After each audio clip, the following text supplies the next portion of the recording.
Hello guys, welcome to our channel. நீங்கள் நம்ம என்ன வீடியோ பார்க்குறோம் அப்படின்னா, நீங்கள் நம்ம ஒரு ஜுராசிக் வேர்ல்டுக்குள்ளே தான் போகிறோம். நம்ம எல்லாம் நினச்சிருப்போம் ப்ளே செட்டிங்ஸு அது கீழே சேலஞ்ச் வரும், சேலஞ்சு கொடுத்தா ஜுராசிக் பார்க்கில் போவோம் அப்படின்னு நினைக்காதீங்க கைஸ்.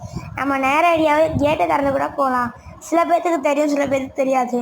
நான் சில பேருக்கு தெரியாது, அதனால நான் சொல்கிறேன். நம்ம இப்போ ஒரு பைக் எடுத்துகிட்டு ஹயாபுசா பைக் எடுத்துகிட்டு போவோமா? இந்த கார்னால் கொஞ்சம் சரிப்பட்டு வராது, பைக் எடுத்துகிட்டு போவோம் கைஸ். நெக்ஸ்ட்டு அது நீங்கள் இப்போ நான் எடிட் பண்ணி தான் எடுத்திருப்பேன். ஏன்னா டைம் வந்து 1 நிமிஷத்துக்குள்ளே தான் நான் வீடியோ எடுக்கணும். ஸோ அதனால் போகிறதுக்கே கொஞ்சம் நேரம் ஆயிரும். நான் கொஞ்சம் எடிட் பண்ணி எடுத்திருப்பேன். அது வந்து ரயில்வே ஸ்டேஷனுக்குள்ள கைஸ், அங்கே போயிட்டு அது டேரெக்டாக போயிட்டே இருங்க. இந்த இங்கே வேலி பக்கத்தில், ரயில்வே ஸ்டேஷன் பக்கத்தில் வேலி இருக்கும்ல, அதுக்குள்ளே போனீங்கன்னா அந்த ஜுராசிக் வேர்ல்டு வரும் கைஸ். அதுக்குள்ளே நம்ம போய்க்கலாம். ஆனால் உண்மையாக அது வரும் எப்படி இருந்தாலும். நம்ம அதுக்குள்ளே தான் போய் இல்லை சேலஞ்சுக்குள்ளே தான் போயிட்டு அப்படின்னாலே நம்ம போய்க்கலாம்.